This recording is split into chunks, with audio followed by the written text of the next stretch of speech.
A very good morning to everyone. President UPASI, Shri Sridharan ji, uh, Shri D.V. Swami ji, Chairman MPDA was just here, Mr.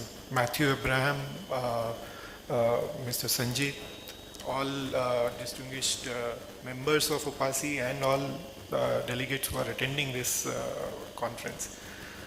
Firstly, it's a great privilege for me to be here to attend the 131st session or annual conference of UPASI. Just the fact that it is the 131st session tells a lot about the heritage, the history, the rich legacy that UPASI has been carrying in the field of plantations, in the plantation sector. Of course, plantation sector in itself is a very important sector for the economy. It's on account of its export potential. Tea, coffee, spices, these are all categories or sectors which have huge export potential. It's also a very important employment generator for the country. Also, plantations, the geographical coverage across the country is huge. So, I mean, it goes up to the remotest areas in some places, and therefore it's a very important sector for the economy. And that's the reason why all the plantation boards exist. Many years back, I think they were set up realizing the importance of this sector. Tea board, coffee board, and rubber board were all set up in 40s and 50s. A lot of work has happened from that time to now, where the boards have actually led the growth in these sectors. There have been huge improvements or huge changes in the production that has figures that used to exist at that point of time vis-a-vis now. Productivity is changed. We look at any of these categories, tea or coffee or rubber, all of them have progressed significantly from where they were, and it has been a consistent progress for all these sectors. What I think what essentially sets this sets the stage for further growth in further growth and future growth in this sector. If you look at last year, for example, exports, we have had all-time high exports in all the three categories which get exported. Tea, I think 260 million plus for the first time, 260 million kgs exports was there last year. In coffee, we touched 1.286 billion dollars, and same for spices, 4.4 billion dollars. I mean, these are all-time high figures.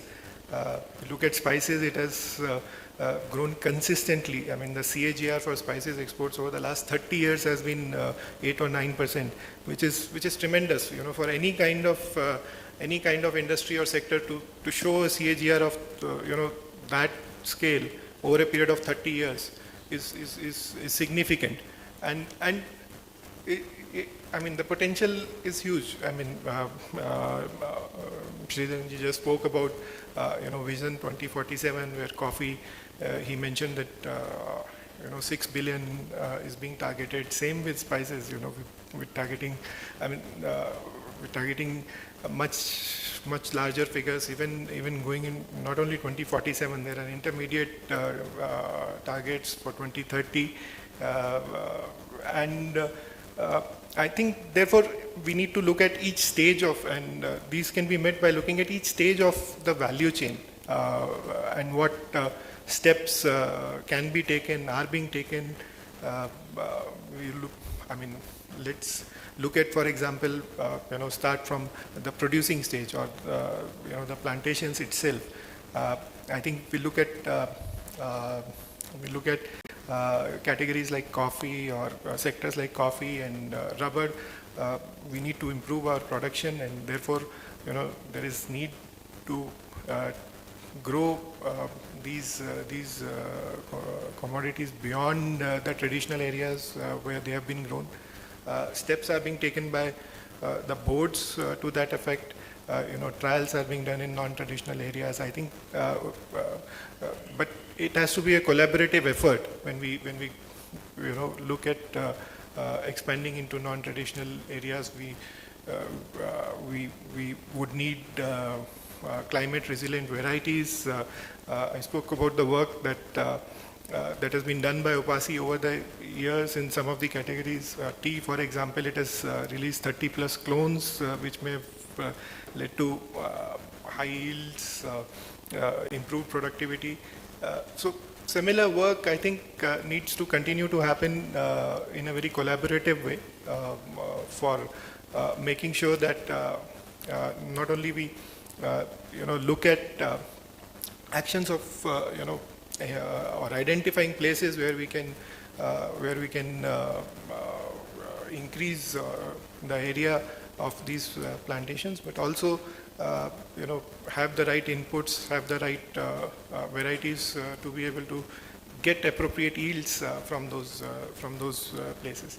So that's one. If you look at the construct of the sector, small growers have gone on to become a large proportion or contribute a large proportion of production, especially it's there in all the sectors, but the growth has been there. For example, in tea, over the last few decades, and therefore, to make sure that we have adequate capability at the production stage. We have adequate facilities at the production stage. It's also important that we look at bringing them together, organizing them together into SHGs or FPOs, and making sure that they use collective strength to have common facilities, get better financing, get value addition, bring value addition closer to them, and not only that, and with better capability, with better understanding of agricultural practices, they are able to, we are able to improve the quality of the products that enter the markets. At the end of the day, the value gets realized. There is a value which comes from the final product that goes into consumer's hand for any category, and that's the value that gets down to the chain. And the better quality of products that can go in, the better kind of products that can go into those consumers will always lead to better price realizations. I know Sridharanji just was talking about improved prices this year on account of demand and supply. Yes, that's of course one element of improvement in one factor which leads to improvement in demand and supply, but there are other factors, improving quality. Lot of actions that already were mentioned have been taken for improving compliance to residue levels, pesticide residue levels. There have been a lot of actions otherwise which are being taken across these commodities for improving the quality per se of the product that comes into the markets. And I think that's a critical step that is being taken and needs to continue. Moving ahead, I mean, if you look at processing, that's another very important and significant area where we can we are taking steps, and we can take more steps. One of the things which I spoke about, all the good things that have happened to this sector, but if you look at tea exports, for example, we still sell 85% of our tea as bulk tea, and therefore processing and value addition becomes very important, and we need to make sure that we move up the value chain. We try and bring value closer to where we produce. And then I think uh, automatically it will lead into better realizations at the grower level.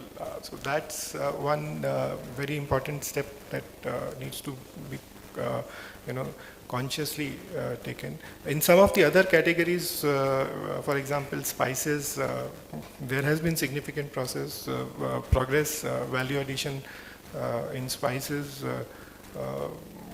Almost 50% of spices exports were in value-added form. Even in coffee, if you, I think 35% plus of coffee exports are now in value-added form. But this needs to continue, and we need to get more and more value out of the products that we actually, out of these commodities that we produce. So that's another important element or important factor that we need to continue to work on.